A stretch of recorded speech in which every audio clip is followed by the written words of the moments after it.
pinakadulong bahagi ng lupain na halos nakalimutan na ng panahon ay matatagpuan ang baryo ng malalim. Ang baryong ito ay napapalibutan ng makakapal na kagubatan na tila humihinga sa bawat paglipas ng hangin. Ang mga puno ay matatayog at ang kanilang mga ugat ay parang mga kamay na mahigpit na kumakapit sa lupa na parabang may binabantayang lihim. Sa araw ay tahimik ang baryo, ngunit sa gabi ay nagiging buhay ang bawat anino at ang bawat bulong ng hangin ay tila may dalang sinaunang alaala. Ang mga tao sa baryo ay namumuhay ng payak at payapa. Sila ay nagtatanim sa umaga at nagpapahinga sa dapit hapon. Walang marangyang bahay at walang matataas na gusali. Ang bawat tahanan ay gawa sa kahoy at pawid na tila bahagi ng kalikasan. Ngunit sa kabila ng katahimikan ay may isang pangalan na hindi kailanman nawala sa alaala ng mga tao. Ang pangalang iyon ay si Lolo Pedro. Si Lolo Pedro ay matanda na at ang kanyang katawan ay payat na tila hinubog ng maraming taon ng pakikibaka. Ang kanyang balat ay kulubot at ang kanyang buhok ay maputi na parang abo. Ang kanyang mga mata ay malalim at tila may nakikitang hindi kayang makita ng iba. Siya ay naninirahan sa isang maliit na kubo sa gilid ng kagubatan kung saan ang liwanag ng araw ay bihirang pumasok. Maraming kwento ang umiikot tungkol sa kanya. May nagsasabing siya ay may kakayahang makipag-usap sa mga nilalang na hindi nakikita. May nagsasabing kaya niyang paalisin ang mga masasamang espiritu sa isang tingin lamang. May nagsasabing ang kanyang kapangyarihan ay nagmula sa isang panata na ginawa niya noong siya ay bata pa. Ngunit walang sino man ang nakakaalam ng buong katotohanan. Sa tuwing siya ay naglalakad sa baryo ay tahimik ang mga tao. Hindi dahil sa takot, kundi dahil sa paggalang. Alam nila na si Lolo Pedro ay hindi isang karaniwang matanda. Siya ang huling antingero ng baryo ng malalim. Siya ang huling tagapagbantay ng mga lihim na hindi na kayang unawain ng makabagong panahon. Noong mga nakaraang taon ay marami pang katulad niya. Ang mga antingero ay kilala bilang mga tagapamagitan sa pagitan ng mundo ng tao at ng mundo ng mga espiritu. Sila ang tinatawag kapag may sakit na hindi maipaliwanag. Sila ang tinatawag kapag may aninong gumagalaw sa dilim. Ngunit isa-isa silang nawala hanggang si Lolo Pedro na lamang ang natira. Sa kanyang kubo ay may mga bagay na hindi karaniwan. May mga lumang kahoy na may nakaukit na simbolo. May mga bato na tila ordinaryo ngunit may kakaibang bigat. May mga piraso ng tela na may mga marka na hindi maintindihan ng mga mata ng karaniwang tao. Ang bawat bagay ay may kasaysayan at ang bawat kasaysayan ay may kapangyarihan. Sa gabi ay madalas siyang nakaupo sa labas ng kanyang kubo at nakatingin sa kagubatan. Hindi siya gumagalaw at hindi siya nagsasalita. Ngunit ang kanyang presensya ay tila sapat upang pigilan ang anumang masamang balak na nagmumula sa dilim. Ang hangin ay tila umiiwas sa kanya at ang mga anino ay tila lumalayo. May mga pagkakataon na ang mga hayop sa kagubatan ay lumalapit sa kanyang kubo. Ang mga ibon ay dumadapo sa kanyang bubong. Ang mga aso ay humihiga sa kanyang paanan. Ang mga nilalang na ito ay tila kinikilala siya bilang isang tagapagbantay. Tila alam nila na siya ay hindi kaaway, kundi kakampi. Ngunit sa kabila ng lahat ng ito ay may lungkot sa kanyang mga mata. Ang lungkot ng isang taong nakakita ng napakaraming bagay na hindi dapat makita. Ang lungkot ng isang taong naiwan habang ang iba ay tuluyang naglaho. Ang lungkot ng isang taong alam na ang kanyang panahon ay unti-unti nang nauubos. Isang gabi habang ang buwan ay nakatago sa likod ng makapal na ulap, ay may kakaibang pakiramdam na dumating sa hangin. Ang katahimikan ay naging mas mabigat at ang dilim ay tila naging mas malalim. Ang mga dahon ay tumigil sa paggalaw at ang mga kuliglig ay tumigil sa pag-ingay. Ang buong kagubatan ay tila huminto sa paghinga. Si Lolo Pedro ay nakaupo sa kanyang karaniwang lugar sa labas ng kubo. Ang kanyang mga mata ay nakapikit at ang kanyang paghinga ay mabagal. Ngunit sa loob ng kanyang katahimikan ay may naramdaman siyang pagbabago. Isang presensya na matagal na niyang hindi nararamdaman. Isang presensya na nagmumula sa pinakaloob ng kagubatan. Dahan-dahan niyang iminulat ang kanyang mga mata.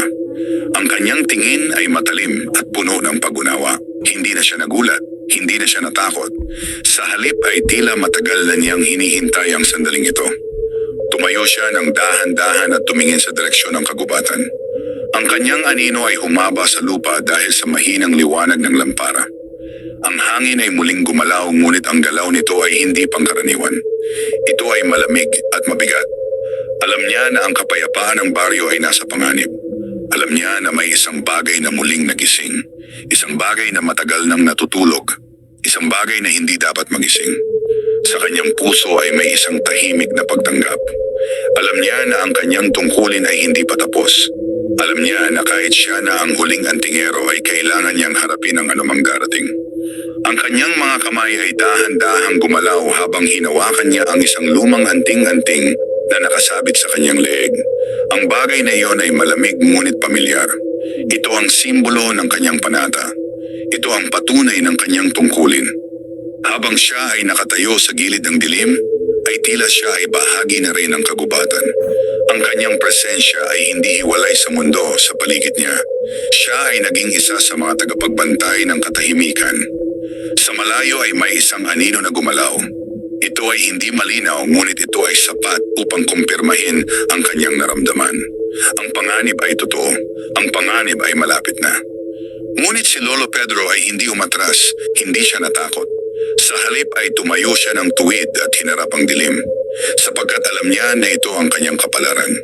Alam niya na siya ang huling pader sa pagitan ng baryo at ng mga bagay na hindi dapat makapasok sa mundo ng tao. At sa gabing iyon, sa ilalim ng mabigat na langit at tahimik na kagubatan, ay muling nagsimula ang tungkulin ng huling antingero ng baryo ng malalim. Ang tungkuling hindi niya kailanman tinakasan. Ang tungkuling nakatakdang magbago ng kapalaran ng lahat. Ang gabi ay patuloy na lumalim habang ang baryo ng malalim ay nananatiling tahimik sa ilalim ng makapal na dilim. Ang bawat bahay ay nakasara at ang bawat ilaw ay isa-isang nawalan ng liwanag. Ang mga tao ay natutulog nang walang kaalam-alam na ang kapayapaang matagal nilang tinamasa ay unti-unti nang binabalot ng isang presensyang hindi nila kayang makita. Si Lolo Pedro ay nanatiling nakatayo sa harap ng kanyang kubo. Ang kanyang mga mata ay nakatuon sa direksyon ng kagubatan. Ang kanyang dibdib ay marahang umaangat at bumababa, ngunit ang kanyang isipan ay malinaw at handa. Hindi ito ang unang pagkakataon na naramdaman niya ang ganitong uri ng presensya.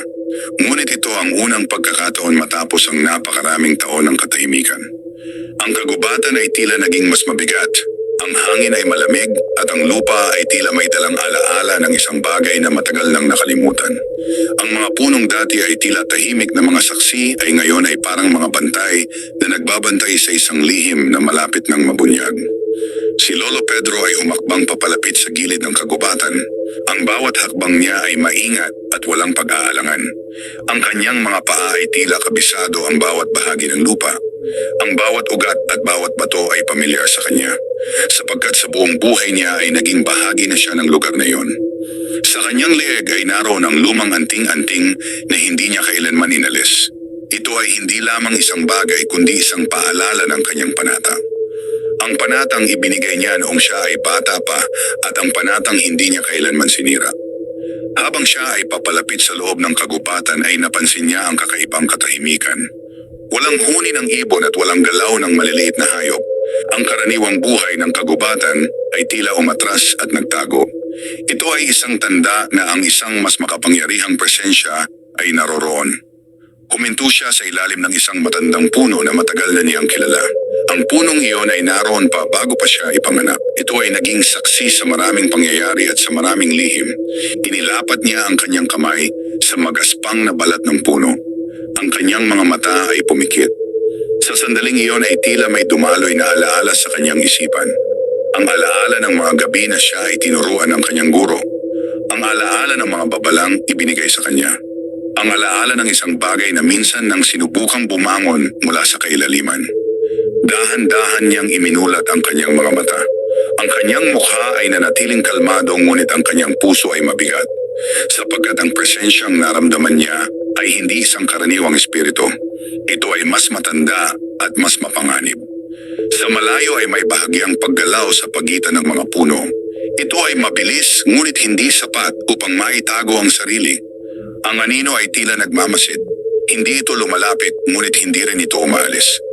Si Lolo Pedro ay nanatiling nakatayo. Hindi siya nagpakita ng takot. Alam niya na ang takot ay walang lugar sa kanyang tungkulin. Ang kanyang lakas ay nagmumula sa kanyang paniniwala at sa kanyang panata. Sa kanyang dibdib ay may mabigat na pakiramdam ng katotohanan. Ang bagay na matagal nang ikinulong ay unti-unti nang nagigising. Ang katahimikan ng baryo ay hindi na magtatagal. Ang balanse sa pagitan ng mundo ng tao at ng mundo ng hindi nakikita ay nagsisimula ng mabasag. Ang hangin ay muling gumalaw, ngunit ang galaw nito ay tila may dalang bulong. Hindi ito tunog na maririnig ng karaniwang tainga, ngunit ito ay malinaw sa kanya. Ito ay isang tawag, isang paalala, isang babala. Alam niya na ang kanyang oras ay muling dumating. Dahan-dahan siyang lumingon pabalik sa direksyon ng baryo. Sa malayo ay makikita ang mga bahay na tahimik na nakatayo sa ilalim ng dilim. Ang mga taong naroroon ay walang kamalay-malay sa panganib na papalapit. Sila ay nagtitiwala sa katahimikan na matagal nang nagpoprotekta sa kanila. At alam ni Lolo Pedro na hindi niya sila maaaring pabayaan. Sa kanyang puso ay muling nag-alab ang layunin na matagal nang nanahimik. Ang layuning ibinigay sa kanya ng kanyang guro. Iyong layuning tinanggap niya ng buong puso. Ang maging tagapagbantay. Ang maging huling antingero. Ang maging huling hadlang laban sa dilim. At sa gabing iyon, habang ang kagubatan ay patuloy na nagmamasid, ay nagsimula ang muling pagbangon ng tungkulin ni Lolo Pedro. Ang tungkuling nakaukit hindi lamang sa kanyang isip, kundi sa kanyang kaluluwa. Ang tungkuling hindi matatapos hanggat ang dilim ay hindi muling naibabalik sa katahimikan. Ang umaga ay dumating sa baryo ng malalim ng may kakaibang bigat. Ang liwanag ng araw ay sumikat tulad ng dating, ngunit ang init nito ay tila hindi sapat upang alisin ang lamig na nananatili sa hangin. Ang mga tao ay nagsimulang lumabas sa kanilang mga bahay at nagpatuloy sa kanilang pangkaraniwang gawain, ngunit may isang bagay na hindi nila maipaliwanag. Ang kanilang mga puso ay tila may bahagyang pagkabalisa na hindi nila maintindihan. Si Lolo Pedro ay nakaupo sa harap ng kanyang kubo habang pinagmamasdan ang paggalaw ng baryo. Ang kanyang mga mata ay tahimik ngunit mapagmasid. Nakita niya ang bawat kilos at ang bawat pagbabago sa paligid. Ang kanyang pakiramdam ay nagsasabi sa kanya na ang nangyari noong gabi ay hindi lamang isang panandaliang pangyayari. Ito ay simula ng isang mas malalim na paggalaw. Isang aso ang dahan-dahang lumapit sa kanya at humiga sa kanyang paanan. Ang aso ay hindi tumahol at hindi gumalaw. Ito ay nanatiling tahimik na tila naghahanap ng proteksyon. Ipinatong ni Lolo Pedro ang kanyang kamay sa ulo ng hayop. Ang kanyang haplos ay mabagal at puno ng pag-unawa. Alam niya na ang mga hayop ay mas mabilis makaramdam ng pagbabago kaysa sa tao. Sa di kalayuan ay may isang matandang babae na nakatingin sa kagubatan. Ang kanyang mukha ay puno ng pag-aalala. Ilang sandali pa ay umalis din siya at bumalik sa kanyang bahay. Ang mga ganitong kilos ay hindi nakaligtas sa mga mata ni Lolo Pedro. Ito ay mga palatandaan na ang balanse ay unti-unti nang nagbabago. Tumayo si Lolo Pedro at pumasok sa kanyang kubo. Ang loob nito ay malamig at tahimik. Ang liwanag ay bahagyang pumapasok sa maliit na bintana at tinatamaan ang mga lumang bagay na nakapaloob sa loob. Ang bawat isa ay may layunin at ang bawat isa ay may papel sa kanyang tungkulin. Lumapit siya sa isang lumang kahon na matagal nang nakatago sa isang sulok. Ito ay gawa sa matigas na kahoy at may mga marka ng panahon. Dahan-dahan niya itong binuksan. Sa loob ay naroon ang ilang bagay na matagal na niyang hindi ginagamit. May isang piraso ng tela na may nakaukit na sinaunang simbolo. May isang maliit na bato na malamig sa haplos. May isang lumang anting-anting na minsan niyang ginamit sa isang laban na halos kumuha ng kanyang buhay. Hinawakan niya ang bato at ipinikit ang kanyang mga mata. Sa sandaling iyon ay bumalik sa kanyang alaala ang isang gabi mula sa nakaraan. Isang gabi na puno ng dilim at panganib. Isang gabi na nagbago sa kanyang kapalaran. Noon ay hindi pa siya nag-iisa. Noon ay may kasama pa siyang mga kapwa-antingero. Sila ay sama-samang nagbantay sa baryo at sama-samang humarap sa mga bagay na hindi nakikita. Ngunit isa-isa silang nawala hanggang siya na lamang ang natira. Ibinaba niya ang bato at muling iminulat ang kanyang mga mata. Ang kanyang dibdib ay mabigat, ngunit ang kanyang loob ay matatag. Ang nakaraan ay hindi na maaaring baguhin, ngunit ang kasalukuyan ay nasa kanyang mga kamay. Sa labas ng kubo ay may bahagyang paggalaw ng hangin. Ang mga dahon ay kumaluskos at ang liwanag ay bahagyang nagbago. Ito ay isang paalala na ang oras ay patuloy na kumikilos. Lumabas si Lolo Pedro at muling tumingin sa direksyon ng kagubatan. Ang kagubatan ay nanatiling tahimik, ngunit ang katahimikan nito ay hindi na tulad ng dati. Ito ay katahimikan ng isang bagay na naghihintay. Nakatadhana. Sa baryo ay patuloy ang buhay. Ang mga bata ay naglalaro. Ang mga matatanda ay nagtatrabaho. Ang mga tao ay nagtatawanan. Ngunit sa likod ng kanilang mga ngiti ay may isang lihim na hindi nila alam. Isang lihim na si Lolo Pedro lamang ang ganap na nakakaunawa. Siya ay nanatiling nakatayo habang ang araw ay patuloy na umaangat sa langit. Ang kanyang anino ay unti-unting umiikli habang ang liwanag ay lumalakas. Ngunit sa kanyang puso ay alam niya na ang liwanag ay hindi sapat upang pigilan ang dilim na paparating. Sa kanyang kamay ay muling hinawakan niya ang kanyang anting-anting. Ang bagay na iyon ay naging bahagi na ng kanyang pagkatao.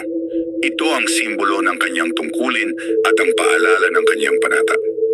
At sa sandaling iyon ay tinanggap niya ang katotohanan na ang katahimikan ng baryo ng malalim ay malapit ng matapos. Ang isang bagong yugto ay nagsisimula. Ang yugto na muling magtatalaga sa kanya bilang huling antingero. Ang huling tagapagtanggol ng isang baryong walang kamalay-malay sa aninong unti-unti nang lumalapit. Lumipas ang mga araw ngunit ang pakiramdam ng pagbabago ay hindi nawala. Sa halip ay lalo itong naging malinaw kay Lolo Pedro. Ang baryo ng malalim ay patuloy na namumuhay sa payapang ritmo, ngunit sa ilalim ng katahimikan ay may isang puwersang unti-unting lumalakas. Ang mga gabi ay naging mas malamig at ang dilim ay tila mas mabigat kaysa dati. Isang umaga ay napansin ni Lolo Pedro ang isang bagay na hindi pangkaraniwan. Ang isang matandang puno sa gilid ng kagubatan ay may bahagyang pagkaitim sa puno nito. Ang balat ng kahoy ay tila natuyo at ang mga dahon nito ay nalanta kahit na ang ibang mga puno sa paligid ay nananatiling buhay. Ito ay hindi likas na pangyayari. Lumapit siya sa puno at inilapat ang kanyang kamay sa balat nito. Ang lamig na kanyang naramdaman ay hindi mula sa hangin, kundi mula sa loob mismo ng puno. Ito ay isang lamig na may dalang bakas ng isang presensyang hindi dapat naroroon. Ipumikit niya ang kanyang mga mata at tahimik na nakinig, hindi sa pamamagitan ng kanyang mga tainga, kundi sa pamamagitan ng kanyang loob. Ang kanyang paghinga ay naging mabagal at ang kanyang isipan ay naging malinaw. Sa sandaling iyon ay naramdaman niya ang isang mahinang paggalaw, isang bagay na gumagapang sa kailaliman ng lupa, isang bagay na matagal nang nakakulong. Dahan-dahan niyang inalis ang kanyang kamay at tumingin sa paligid. Ang kagubatan ay nanatiling tahimik, ngunit ang katahimikan nito ay hindi na tulad ng dati. Ito ay katahimikan ng isang lugar na may itinatagong lihim na malapit ng magising. Naalala niya ang mga salita ng kanyang guro, ang mga babalang ibinigay sa kanya noong siya ay bata pa. Ang babala na darating ang araw na ang isang matandang puwersa ay muling susubok bumalik. Ang babala na ang araw na iyon ay magdadala ng pagsubok na hindi niya maaaring takasan. Si Lolo Pedro ay tumingin sa lupa sa paanan ng puno. May bahagyang bitak na hindi niya napansin noon. Ang bitak ay maliit, ngunit sapat upang magbigay ng senyales. Ang lupa ay unti-unting nawawala sa balanse. Ang kanyang dibdib ay naging mabigat. Hindi dahil sa takot kundi dahil sa katotohanan na ang oras na matagal niyang iniiwasan ay dumating na. Ang kanyang tungkulin ay hindi na lamang isang ala-ala ng nakaraan. Ito ay muling naging bahagi ng kanyang kasalukuyan. Sa baryo ay nagsimula ring mapansin ng ilang tao ang mga kakaibang pangyayari. May mga hayop na biglang nawawala. May mga gabi na ang mga aso ay tumitingin sa dilim at hindi gumagalaw. May mga panaginip ang ilang matatanda na hindi nila maipaliwanag. Ngunit walang sino man ang ganap na nakaunawa sa kahulugan ng mga ito. Si Lolo Pedro ay nanatiling tahimik. Hindi niya sinabi ang kanyang nalalaman. Alam niya na ang kaalaman ay may bigat na hindi dapat basta ibinibigay. Alam niya na ang kanyang tungkulin ay protektahan, hindi lamang ang kanilang mga katawan, kundi pati ang kanilang kapayapaan ng isip. Sa kanyang kubo ay muling kinuha niya ang lumang tela na may nakaukit na simbolo. Ang simbolong iyon ay hindi pangkaraniwan. Ito ay simbolo ng paglalaban at ng pag-iingat. Ito ay simbolo ng isang panata na hindi maaaring sirain. Hinawakan niya ito ng mahigpit. Ang kanyang mga mata ay puno ng determinasyon. Ang kanyang puso ay handa sa kung anumang darating. Sa labas ay ang hangin ay muling gumalaw. Ang galaw nito ay mabagal ngunit may dalang mensahe. Ang mga dahon ay kumaluskos na tila may ibinubulong. Ang kagubatan ay hindi na tahimik na saksi. Ito ay naging bahagi ng isang pagbangon. Si Lolo Pedro ay lumabas ng kubo at tumingin sa malayo. Ang baryo ay naroon pa rin, tahimik at payapa. Ngunit alam niya na ang kapayapaang iyon ay pansamantala lamang. Ang kanyang mga paa ay muling gumalaw papunta sa direksyon ng kagubatan. Ang bawat hakbang ay puno ng layunin. Ang bawat hakbang ay papalapit sa katotohanang matagal nang naghihintay. Hindi siya nagdalawang isip. Hindi siya umatras. Sapagkat alam niya na ito ang kanyang kapalaran. Ang kapalaran ng huling antingero ng baryo ng malalim. At sa sandaling iyon habang ang araw ay unti-unting bumababa at ang mga anino ay muling humahaba ay nagsimula ang mas malinaw na paggalaw ng dilim.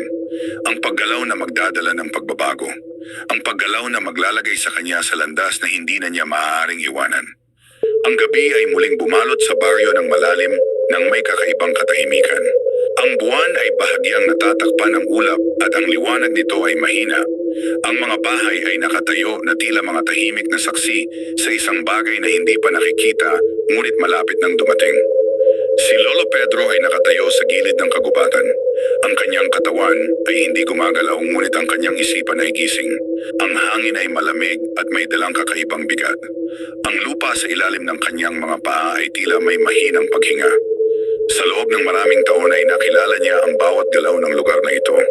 Alam niya kung kailan ito payapa at kung kailan ito may itinatagong lihim. At ngayon ay alam niya na ang lupa mismo ay nagsisimula ng magising. Dahan-dahan siyang lumuhod at inilapat ang kanyang palad sa lupa. Ang lamig ay agad niyang naramdaman. Ito ay hindi simpleng lamig ng gabi. Ito ay lamig na nagmumula sa kailaliman. Lamig na may dalang alaala ng isang puwersang matagal nang natutulog. Ipumikit niya ang kanyang mga mata at tahimik na nakinig. Sa loob ng kanyang katahimikan ay may isang mahinang galaw. Isang galaw na tila gumagapang sa ilalim ng lupa. Isang galaw na hindi likas sa mundo ng tao. Ang kanyang paghinga ay naging mas mabagal. Ang kanyang puso ay nanatiling matatag. Hindi siya nagulat, hindi siya naguluhan, sapagkat matagal na niyang alam na darating ang sandaling ito. Sa kanyang alaala ay muling bumalik ang isang gabi mula sa nakaraan. Isang gabi na puno ng panganib at sakripisyo. Isang gabi kung saan ang mga antingero ay sama-sama ng tumayo upang harapin ang isang puwersang nagmula sa dilim. Ngunit ang gabing iyon ay nag-iwan ng sugat na hindi kailanman tuluyang gumaling. Si Lolo Pedro na lamang ang natira. Dahan-dahan niyang iminulat ang kanyang mga mata at inalis ang kanyang kamay sa lupa. Ang kanyang mukha ay nanatiling kalmado ngunit ang kanyang loob ay puno ng pag-unawa. Ang bagay na kanilang ikinulong noon ay hindi naganap na tahimik. Tumayo siya at tumingin sa kailaliman ng kagubatan. Ang mga puno ay nakatayo ng tahimik ngunit ang kanilang mga anino ay tila mas madilim kaysa dati. Ang hangin ay huminto at ang buong paligid ay tila naghihintay. Sa baryo ay may isang bahay na ang ilaw ay biglang namatay. Walang hangin at walang dahilan, ngunit ang liwanag ay nawala. Ang dilim ay agad pumalit at ang katahimikan ay naging mas mabigat. Napansin ito ni Lolo Pedro. Ang kanyang mga mata ay nanatiling nakatuon. Ang mga ganitong pangyayari ay hindi nagaganap ng walang dahilan. Ito ay mga palatandaan, mga babala ng isang puwersang unti-unting bumabalik. Sa kanyang leeg ay hinawakan niya ang kanyang anting-anting. Ang bagay na iyon ay tila bahagyang uminit sa kanyang balat. Ito ay isang tugon, isang senyales na ang kapangyarihang kanyang taglay ay kinakailangan muli. Sa kanyang puso ay naroon ang tahimik na pagtanggap. Hindi niya maaaring pigilan ang pagdating ng pagsubok, ngunit maaari niya itong harapin. Ito ang kanyang tungkulin. Ito ang kanyang panata. Sa malayo ay may isang anino na muling gumalaw. Ito ay hindi malinaw, ngunit ito ay sapat upang ipakita na ang dilim ay hindi na lamang nananatili. Ito ay nagsisimula ng kumilos. Ang baryo ng malalim ay nanatiling tahimik, ngunit ang katahimikan nito ay hindi naligtas. Ang balanse ay unti-unti nang nasisira. Ang hangganan sa pagitan ng liwanag at dilim ay nagiging manipis. Si Lolo Pedro ay nanatiling nakatayo. Ang kanyang anyo ay tila bahagi ng gabi. Ang kanyang presensya ay matatag at hindi natitinag. Alam niya na ang mga darating na gabi ay magdadala ng pagsubok na hindi niya maaaring iwasan. Alam niya na ang kanyang lakas ay muling susubukin, ngunit alam din niya na hindi siya maaaring mabigo. sapagkat siya ang huling antingero. And ang baryo ng malalim ay nasa kanyang mga kamay. Ang sumunod na mga gabi ay nagdala ng mas malinaw na mga palatandaan. Ang baryo ng malalim ay nanatiling tahimik, ngunit ang katahimikan ay hindi na nagbibigay ng kapanatagan. Ang hangin ay may dalang lamig na hindi nararamdaman noon. Ang dilim ay tila mas mabigat, at ang bawat anino ay tila may sariling buhay. Si Lolo Pedro ay hindi na natutulog ng mahimbing. Siya ay nananatiling gising sa mga oras na ang iba ay nagpapahinga. Ang kanyang mga mata ay sanay sa dilim, at ang kanyang loob ay nakatuon sa bawat pagbabago sa paligid. Ang kanyang tungkulin ay hindi nagpapahintulot sa kanya na maging kampante. Isang gabi ay may naramdaman siyang kakaibang paggalaw sa gitna ng baryo. Hindi ito nagmula sa kagubatan kundi sa mismong lupang kinatatayuan ng mga bahay.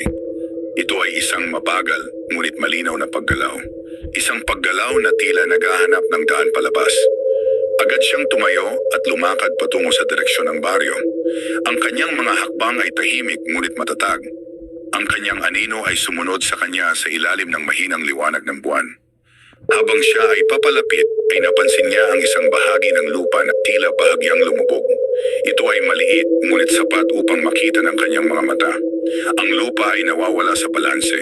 Ang lupa ay unti-unting sumusuko sa isang puwersang nagmumula sa ilalim. Lumuhod siya at inilapat ang kanyang kamay sa lupa. Ang lamig ay agad niyang naramdaman. Ngunit ngayon ay may kasamang mahinang pulso. Isang pulso na hindi likas sa mundo ng tao. Ipumikit niya ang kanyang mga mata at nakinig. Sa loob ng kanyang katahimikan ay naramdaman niya ang presensya. Ito ay mas malinaw na ngayon. Ito ay mas malapit. Ang kanyang dibdib ay naging mabigat. Hindi dahil sa takot, kundi dahil sa katotohanan na ang bagay na kanilang ikinulong noon ay malapit ng makalaya. Naalala niya ang huling gabi ng kanyang guro, ang gabi kung kailan ipinasa sa kanya ang tungkulin, ang gabi kung kailan sinabi sa kanya na darating ang araw na siya na lamang ang matitirang tagapagbantay. Ang kanyang guro ay tumingin sa kanya ng may katahimikan, walang takot at walang pag-aalangan. Ang mga mata nito ay puno ng pag-unawa. Ang mga salitang iyon ay nanatili sa kanyang isipan hanggang ngayon. Si Lolo Pedro ay muling iminulat ang kanyang mga mata at tumayo. Ang kanyang katawan ay matanda, ngunit ang kanyang loob ay hindi kailanman nanghina. Ang kanyang panata ay nananatiling buo. Sa paligid ay walang nakakaalam sa nangyayari. Ang mga tao ay natutulog ng payapa. Ang mga bata ay nananaginip. Ang baryo ay tila ligtas. Ngunit si Lolo Pedro lamang ang nakakaalam ng katotohanan. Ang lupa ay unti-unting nagigising. Ang dilim ay unti-unting bumabalik. Sa kanyang leeg ay hinawakan niya ang kanyang anting-anting. Ang init nito ay mas malinaw ngayon. Ito ay hindi na tahimik. Ito ay tumutugon sa presensyang nasa ilalim ng lupa. Sa sandaling iyon ay naunawaan niya na ang oras ng paghihintay ay malapit na matapos. Ang pagsubok ay hindi na lamang darating. Ito ay narito na. Ang kanyang mga mata ay tumingin sa bawat bahay sa baryo. Ang bawat isa ay may taong umaasa sa katahimikan. Ang bawat isa ay may buhay na dapat protektahan. Ang kanyang puso ay naging matatag. Hindi siya umatras. Hindi siya nanghina. Sapagkat alam niya na siya ang huling antingero ng baryo ng malalim. Hanggat siya ay nakatayo, ang dilim ay hindi basta makakapasok. Ang gabi ay naging mas mabigat kaysa sa mga nagdaang gabi. Ang baryo ng malalim ay nababalot ng katahimikan na tila may dalang lihim na hindi kayang ipaliwanag. Ang hangin ay hindi gumagalaw at ang mga puno ay nakatayo na tila nagbabantay sa isang bagay na malapit ng mangyari. Si Lolo Pedro ay nakatayo sa gitna ng baryo. Ang kanyang mga mata ay nakatuon sa lupa na ilang gabi na niyang minamasdan. Ang bahagi ng lupa na iyon ay tila nagbabago. Ang ibabaw nito ay hindi na kasing tibay tulad ng dati. Ito ay tila unti-unting sumusuko sa isang puwersang nagmumula sa ilalim. Dahan-dahan siyang lumapit at tumigil sa harap nito. Ang kanyang paghinga ay mabagal ngunit matatag. Ang kanyang puso ay hindi natatakot. Sa halip ay ito ay naghahanda. Lumuhod siya at inilapat ang kanyang palad sa lupa. Ang lamig ay agad niyang naramdaman, ngunit ngayon ay may kasama itong mahinang panginginig. Isang panginginig na hindi gawa ng hangin o ng galaw ng tao. Ito ay panginginig ng isang puwersang pilit na umaangat mula sa kailaliman. Ipumikit niya ang kanyang mga mata at tahimik na nakinig.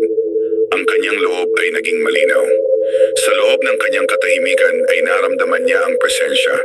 Ito ay hindi na malayo. Ito ay narito na. Sa sandaling iyon ay may bahagyang pagbitak sa lupa. Ito ay mahina ngunit sapat upang makita ng kanyang mga mata. Ang bitak ay tila isang sugat na unti-unting bumubukas. Ang lupa na dati ay tahimik ay ngayon ay nagpapakita ng palatandaan ng pagbangon. Si Lolo Pedro ay hindi gumalaw. Ang kanyang kamay ay nanatiling nakalapat sa lupa. Ang kanyang loob ay nakatuon sa presensyang nararamdaman niya. Ang presensya ay malamig at mabigat. Ito ay may dalang galit na matagal nang nakakulong. Ang kanyang dibdib ay naging mabigat sa pag-unawa. Ang bagay na kanilang pinigil noon ay hindi naganap na nakakulong. Ito ay nagsisimula nang bumalik sa mundo ng tao. Dahan-dahan niyang inalis ang kanyang kamay at tumayo. Ang kanyang mga mata ay nanatiling kalmado ngunit ang kanyang loob ay handa na. Alam niya na ang oras ng paghihintay ay natapos na. Sa paligid ay ang baryo ay nananatiling tahimik. Ang mga tao ay walang kamalay-malay sa pagbabagong nagaganap sa ilalim ng kanilang mga paa. Ang kanilang kapayapaan ay nakasalalay sa isang tungkulin na tanging si Lolo Pedro lamang ang may kakayahang gampanan. Sa kanyang leeg ay hinawakan niya ang kanyang anting-anting. Ang init nito ay mas malinaw kaysa dati. Ito ay tila tumutugon sa presensyang nasa ilalim ng lupa. Ito ay isang paalala na ang kanyang lakas ay kinakailangan. Naalala niya ang mga gabi ng pakikipaglaban, ang mga gabi ng sakripisyo, ang mga gabi kung saan ang kanyang mga kasama ay isa-isang nawala. Ang alaala ng kanilang panata ay nananatili sa kanyang puso. Siya na lamang ang natira. Siya na lamang ang huling bantay. Ang kanyang mga paa ay nanatiling matatag sa lupa. Ang kanyang katawan ay matanda, ngunit ang kanyang loob ay hindi kailanman sumuko. Ang kanyang panata ay mas matibay kaysa sa kanyang edad. Sa malayo ay may bahagyang paggalaw ng anino. Ito ay mabilis ngunit malinaw. Ang dilim ay hindi na lamang naghihintay. Ito ay nagsisimula ng kumilos. Ang hangin ay muling gumalaw, ngunit ang galaw nito ay malamig. Ang mga dahon ay kumaluskos na tila may dalang babala. Ang gabi ay hindi na tahimik. Ito ay naging saksi sa pagbangon ng isang puwersang matagal nang nawala. Si Lolo Pedro ay nanatiling nakatayo at hinarap ang dilim. Ang kanyang presensya ay hindi natinag. Ang kanyang puso ay hindi umatras. Sapagkat alam niya na ito ang sandali na matagal nang nakatakda. Ang sandali kung kailan ang huling antingero ay muling tatayo laban sa dilim. At sa gabing iyon ang unang tunay na pagbitak ng katahimikan ay naganap sa baryo ng malalim. Ang pagbitak ng lupa ay hindi na nawala kinabukasan. Sa halip ay ito ay naging mas malinaw sa liwanag ng araw. Ang maliit na sugat sa lupa ay tila may sariling anino. Ito ay nananatiling tahimik ngunit ang presensya nito ay mabigat. Ang mga taong dumaan malapit dito ay nakaramdam ng kakaibang lamig ngunit hindi nila ito binigyan ng kahulugan. Si Lolo Pedro ay nakatayo sa tabi ng bitak habang pinagmamasdan ito ng walang paggalaw. Ang kanyang mga mata ay malalim at puno ng pag-unawa. Alam niya na ang bitak na iyon ay hindi simpleng pagkasira ng lupa. Ito ay isang pintuan, isang daan para sa isang puwersang matagal ng pinigilan. Dahan-dahan siyang lumuhod at inilapit ang kanyang kamay sa ibabaw ng bitak. Hindi niya ito hinawakan. Ang kanyang palad ay nanatiling bahagyang nakalutang sa ibabaw nito. Ang lamig ay agad niyang naramdaman. Ito ay mas malamig kaysa sa anumang lamig ng hangin. Ipumikit niya ang kanyang mga mata at tahimik na nakinig. Sa loob ng kanyang katahimikan ay naroon ang pulso. Ang pulso ay mahina ngunit malinaw. Ito ay parang tibok ng isang pusong matagal nang hindi tumibok. Ito ay isang tanda ng pagbabalik. Ang kanyang dibdib ay naging mabigat ngunit ang kanyang loob ay hindi nag-alinlangan. Ang katotohanan ay narito na. Ang bagay na kanilang ikinulong noon ay nagsisimula ng bumalik sa anyo. Tumayo siya at tumingin sa paligid. Ang baryo ay patuloy sa pangkaraniwang galaw. Ang mga tao ay nagtatrabaho at ang mga bata ay naglalakad sa lupa na hindi nila alam ay unti-unting nagbabago. Ang kanilang mundo ay nananatiling buo dahil lamang sa isang tungkulin na hindi nila nakikita. Sa kanyang leeg ay hinawakan niya ang kanyang anting-anting. Ang init nito ay hindi na mahina. Ito ay malinaw at matatag. Ito ay tumutugon sa puwersang nasa ilalim ng lupa. Ito ay isang paalala na ang oras ng paghaharap ay malapit na. Naalala niya ang huling sandali ng pakikipaglaban mula sa kanyang nakaraan. Ang Ang lupa ay minsan nang nagbukas. Ang dilim ay minsan nang sumubok bumalik. At sa gabing iyon ay kinailangan nilang ibigay ang lahat upang pigilan ito. Ngunit ngayon ay nag-iisa na siya. Ang kanyang mga kasama ay wala na. Ang kanyang guro ay wala na. Siya na lamang ang natira upang harapin ang pagbabalik ng dilim. Sa sandaling iyon ay may bahagyang paggalaw sa loob ng bitak. Ito ay hindi malakas, ngunit sapat upang makita ng kanyang mga mata. Ang lupa ay tila huminga. Ang anino sa loob nito ay tila gumalaw. Ang kanyang puso ay nanatiling matatag. Hindi siya umatras, hindi siya natakot. Sapagkat alam niya na ang takot ay hindi makakatulong sa baryo. Ang kanyang tungkulin ay manatili. Ang kanyang tungkulin ay harapin ang dilim. Ang hangin ay muling dumaan, ngunit ang lamig nito ay mas malinaw. Ang mga dahon ay gumalaw na tila may dalang babala. Ang kalikasan mismo ay tila naghahanda sa darating na sandali. Si Lolo Pedro ay nanatiling nakatayo sa tabi ng bitak. Ang kanyang presensya ay matatag. Ang kanyang anino ay nakatayo sa liwanag ng araw, ngunit ang kanyang tungkulin ay nakatuon sa dilim. Alam niya na ang sandali ng tunay na paghaharap ay malapit na. Ang pintuan ay unti-unting nagbubukas. At ang huling antingero ay naghihintay. Ang bitak sa lupa ay patuloy na lumawak sa paglipas ng mga araw. Hindi ito mabilis, ngunit ito ay tiyak. Ang lupa na dati ay matibay, ay ngayon ay tila unti-unting nawawala sa sariling balanse. Ang anino sa loob nito ay mas naging malinaw. Ito ay hindi lamang kawalan ng liwanag, kundi presensya ng isang bagay na naghihintay ng tamang sandali. Si Lolo Pedro ay nanatiling malapit sa lugar. Hindi niya ito iniwan kahit sa ilalim ng init ng araw o lamig ng gabi. Ang kanyang mga mata ay patuloy na nagbabantay. Ang kanyang loob ay nakatuon sa bawat pagbabago. Sa baryo ay nagsimula ng maramdaman ng ilang tao ang kakaibang epekto. May mga gabi na sila ay nagigising ng walang dahilan. May mga sandali na ang hangin ay biglang lumalamig kahit walang ulan.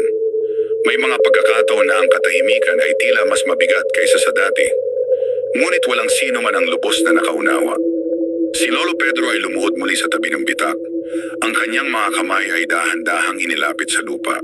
Hindi upang pigilan kundi upang makinig. Ang lamig ay mas malinaw na ngayon. Ang pulso ay mas malakas. Ipumikit niya ang kanyang mga mata. Sa loob ng kanyang katahimikan ay naramdaman niya ang galit. Ang galit na matagal nang nakakulong. Ang galit na hindi na kayang manatiling tahimik. Ang puwersa ay hindi na natutulog. Ito ay gising na. Ang kanyang dibdib ay naging mabigat, ngunit ang kanyang loob ay nanatiling matatag. Alam niya na ang sandali ng paghaharap ay hindi na maiiwasan. Dahan-dahan niyang iminulat ang kanyang mga mata at tumayo. Ang kanyang katawan ay matanda, ngunit ang kanyang presensya ay matatag. Ang kanyang panata ay hindi kailanman nanghina. Sa kanyang leeg ay hinawakan niya ang kanyang anting-anting. Ang init nito ay malinaw na malinaw. Ito ay tila tumutugon sa presensyang nasa harap niya. Ito ay hindi na tahimik. Ito ay handa na rin. Sa sandaling iyon ay may bahagyang paggalaw mula sa loob ng bitak. Ang lupa ay muling umuga ng mahina. Ang anino sa loob ay tila kumilos. Hindi pa ito ganap na lumalabas, ngunit ang presensya nito ay hindi na maitatanggi. Ang hangin sa paligid ay naging malamig. Ang mga dahon ay tumigil sa paggalaw. Ang buong baryo ay tila huminto sa paghinga. Si Lolo Pedro ay nanatiling nakatayo, hindi siya umatras, hindi siya nag-alinlangan. Sapagkat alam niya na ito ang sandaling matagal na niyang hinihintay.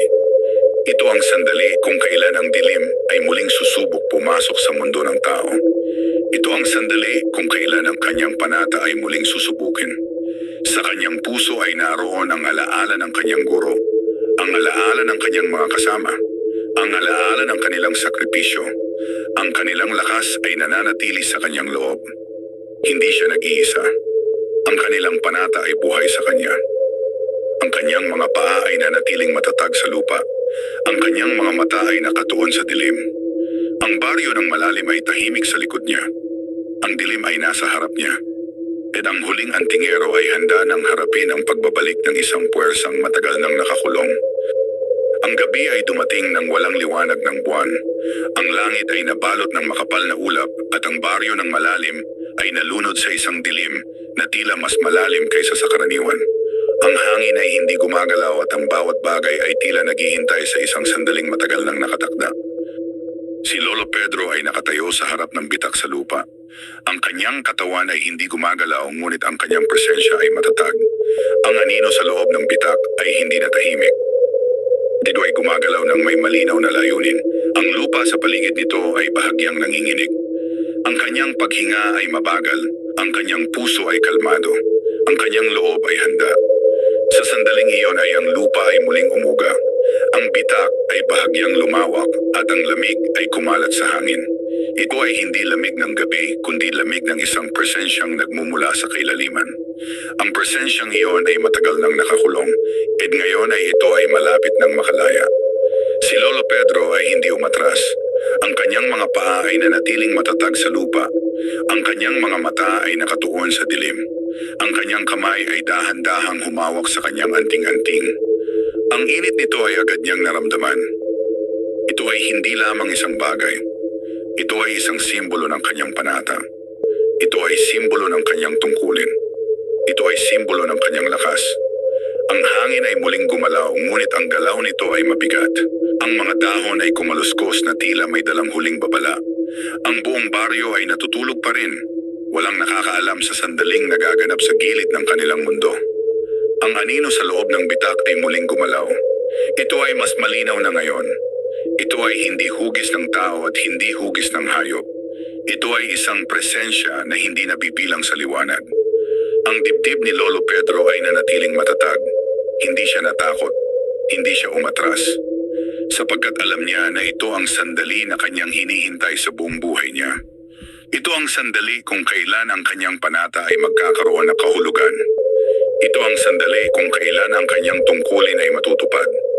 Ang kanyang mga mata ay nanatiling nakatuon sa dilim. Ang kanyang katawan ay handa sa anumang darating. Sa kanyang puso ay naroon ang lakas ng kanyang guro, ang lakas ng kanyang mga kasama, ang lakas ng lahat ng antingero na nauna sa kanya. Siya ang kanilang huling tagapagmana. Siya ang huling bantay. Siya ang huling antingero ng baryo ng malalim. At sa sandaling iyon habang ang dilim ay patuloy na umaangat mula sa kailaliman, ay nanatili siyang nakatayo. Hindi bilang isang matandang lalaki, kundi bilang isang pader na hindi matitinag, isang bantay na hindi uurong, isang antingero na handang ibigay ang lahat upang mapanatili ang liwanag. At sa gitna ng dilim at katahimikan ay nagsimula ang huling yugto ng kanyang kapalaran.